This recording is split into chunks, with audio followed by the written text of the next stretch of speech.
our first presenter for the day. John Egan is the Associate Dean Learning and Teaching in the University of Auckland's Faculty of Medical and Health Sciences. He is an adult, workplace and learning higher education leader with expertise in adult learning, e-learning, pedagogy, training, ethnography, mixed methods, survey methods, policy, HIV/AIDS, community-based research, career studies, and the scholarship of teaching and learning. Great to see you here, John, and over to you. Thanks very much. Let me get my screen share on the go.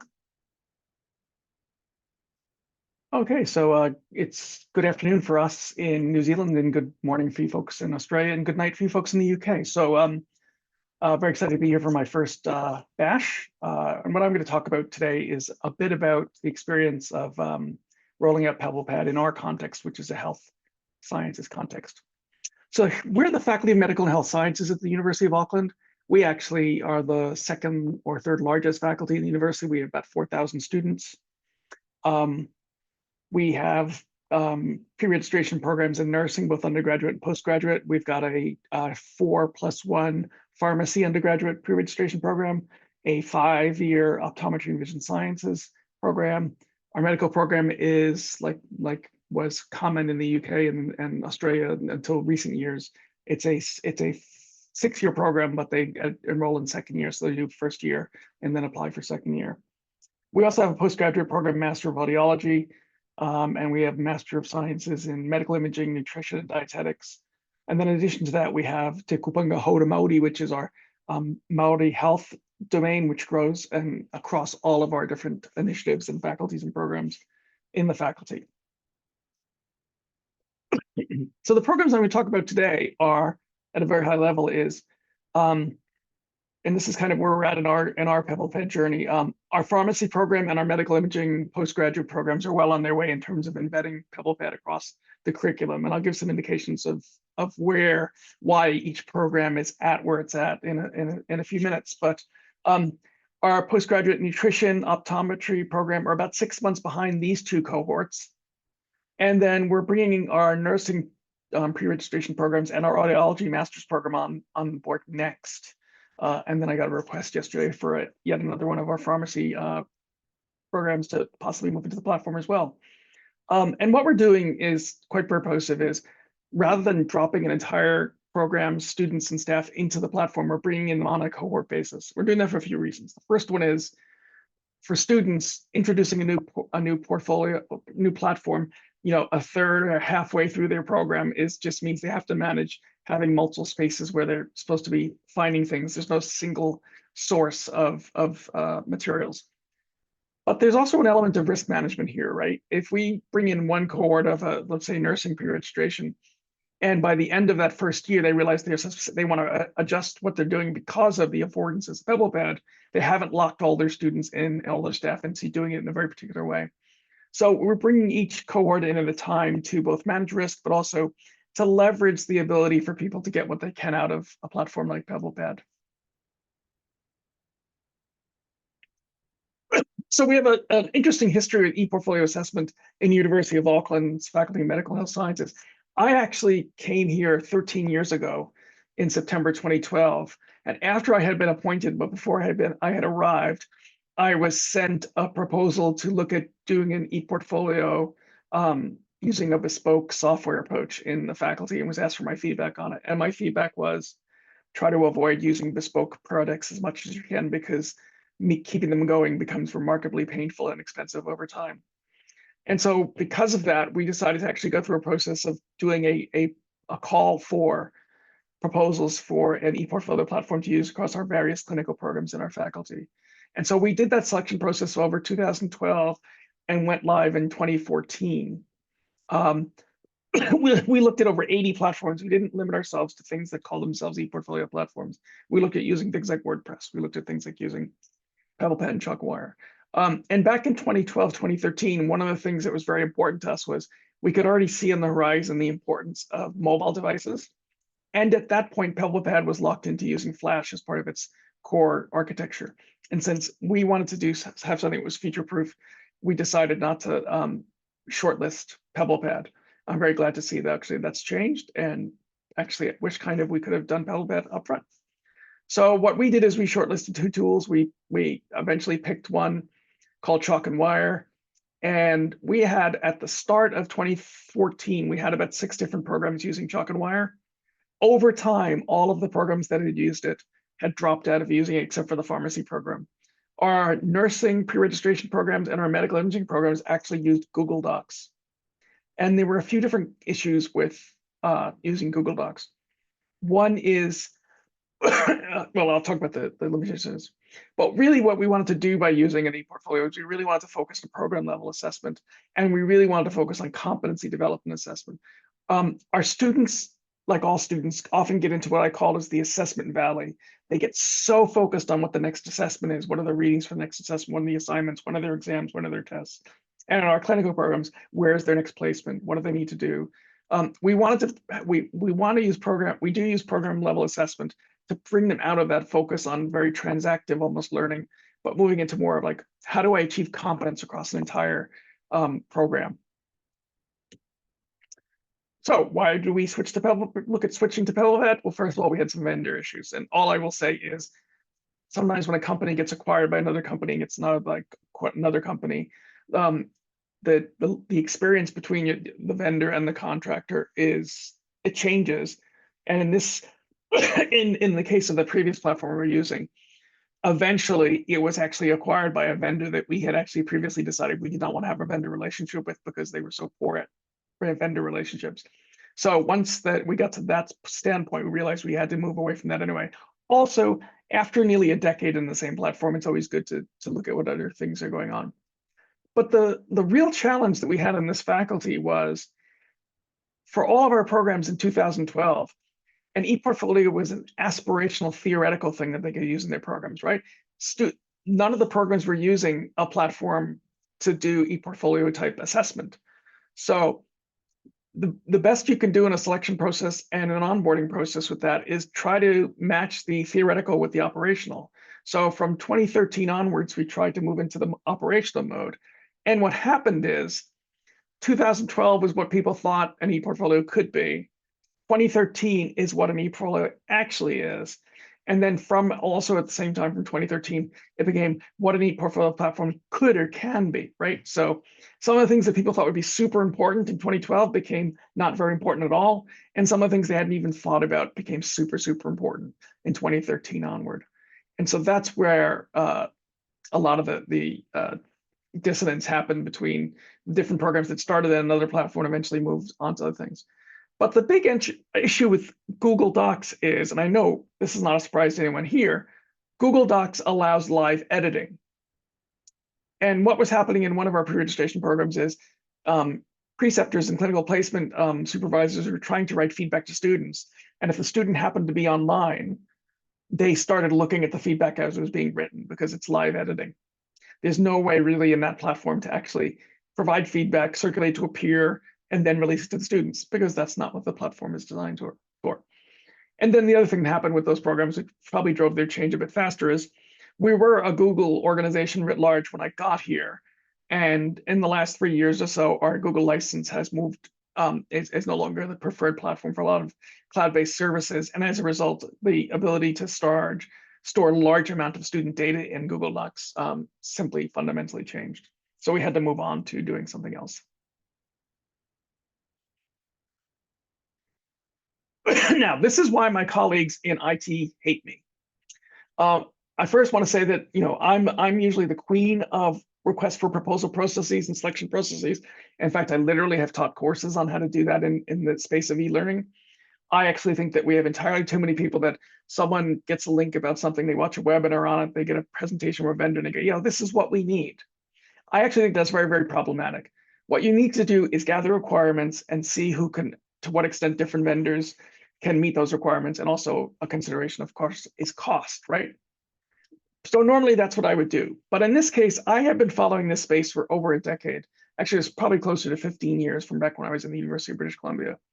And I was not able to find anything in the market that met our business as usual requirements as well as PebblePad would.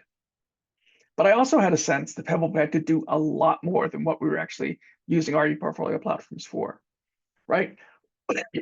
We also had at the university level an increase in program level assessment priorities, and our clinical discipline peak bodies, when we're getting our programs reaccredited, increasingly we're talking about ePortfolio and competency mapping across programs. So normally, Mr. Let's do a call, an RFP was going to argue with our IT colleagues, saying there is nothing else. This is what we need. This is what we need. Now, the good thing we had is we actually had a renewal proposal from our existing vendor, and then I had colleagues in my school, in my faculty, one of the user groups here, I won't say which one, actually got acquired from another vendor, and so we could actually proffer those to IT procurement and say, we haven't got an additional quote, we've got 2 additional quotes. And as a result, we're able to, because our IT negotiating folks did a very good job of negotiating our license agreement that we have. And shout out to Robert Vick in particular for the support he's given me throughout this whole process. Now, that's why IT procurement hates me. Why do I hate myself? Because this is a faculty level tool, it's a faculty level agreement. That means I have to really, really control capacity of accessing licenses. So we cannot, for example, enable the LTI in Canvas at the university level, because there are a lot of people at the university who are like me that would be nosing around in Canvas and say, oh, this looks interesting, I'll enable this in my course. And then we can inadvertently end up having a bunch of licenses at least created, even if we don't have to pay for them. So what that means is we have to configure the LMS, the Canvas at the course site level to be enabled for the LTI for PebblePad, which is frustrating for our IT folks and probably very annoying for Kelly up in the UK, but that's just the nature of where we're at right now. But the other problem for this is we have to provision support for all of this, all the users locally within the faculty, which lands on myself as the director of the learning and teaching unit. So we have a team of 3.5 people, we'll say, and we each support different programs and different elements of the teaching in the faculty. But we all have to provision that support locally. And for us, we are learning while supporting colleagues who are learning. So, you know, the joke in teacher ed used to be that you only have to be a half a step ahead of your students. With my colleagues, some of whom are super bright, I actually try to keep up with them in the process while I'm doing this. So in the last year in particular, there's been a great deal of one step at a time and co-learning with my colleagues that have moved into the platform. So the course part of the presentation is all about me. So I actually teach a course in clinical education, advanced seminar e-learning. Now, the nomenclature on here is strategic. We already had an existing seminar on e-learning, so we wanted to offer something that was more focused on using various tools and selecting them. So obviously we had to call it something different, so we decided to call it advanced. In reality, most of the students enroll in this course are colleagues at the university who enroll in it as a certificate of proficiency. Maybe 10% of the students are actually in our clinical education diploma or master's program. The course is online, it's mostly asynchronous, but the students complete a course level ePortfolio across their various assessments, and there's 6 elements of that, which I won't demo here. But rather selfishly, this allows me to give staff the student experience before they consider using PebblePad in their own teaching. And without exception, everyone who's taken the course, who's experienced PebblePad, has said, could we use this in our program? And because they already understand the student experience, it helps them more proposally craft the staff experience. And what it also has allowed is to really understand how the Canvas LMS leverages the LTI 1.3 in particular, and allows us to manage all the assessments via Atlas. So that's all been just a fantastic experience. Now, PebblePad as a platform, what I've learned over time is it's actually tidier to create your assignment in Canvas and then link it to Atlas and then upload any templates on there. I lost a lot of time in the last year trying to be organized in advance and putting things into different workspaces. And so it was all ready at the end. And actually, I found that the workflow ultimately that worked better is do it as if it's your first workspace.